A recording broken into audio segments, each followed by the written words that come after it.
A year on from his death, more and more alleged victims are coming forward, sharing their experiences with Harrods' then chairman, Mohamed al Fayed.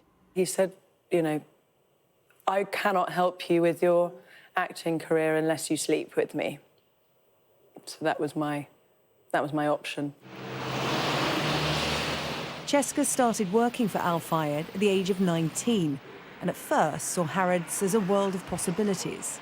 I was sent a letter completely out of the blue saying that they'd heard I was interested in a career with them. It was nothing that I had instigated. Anyway, I went along for the interview, was asked if I'd ever worked in an office before. Mohamed al Fayed came into the interview, asked me if I knew who he was, and I said no.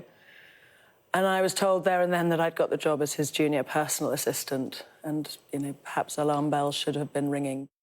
Cheska was lured to Al Fayed's apartment with a promise of aiding her acting career by putting together a portfolio to send to his son Dodi, who at the time was a well-known Hollywood film producer.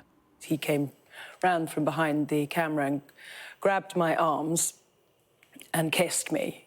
And I pushed him off and sort of said, what are you doing? This is unacceptable. You're married. How do you feel today? Because obviously a lot of people will have watched the documentary over recent days. Yes. And think of you in terms of what kind of justice can you get now? Because he is not around to answer for his crimes, to pay for his crimes, alleged crimes. After the dispatches programme, I was approached by the police and asked if I wanted to press charges. But again, because no one else seemed to be, standing up publicly, I felt there was no way I was going to be able to stack against somebody like him. Al Fayed's death last year means he can never face justice. But women like Cheska are finding the confidence to speak out. I hope that everybody does get some kind of peace from this, apart from anything else. Sarah Jane Mee, Sky News. In response, Harrods has told Sky News that they're taking steps to offer counselling to all victims who might need it, adding further, we are utterly appalled by the allegations of abuse perpetrated by Mohamed al Fayed.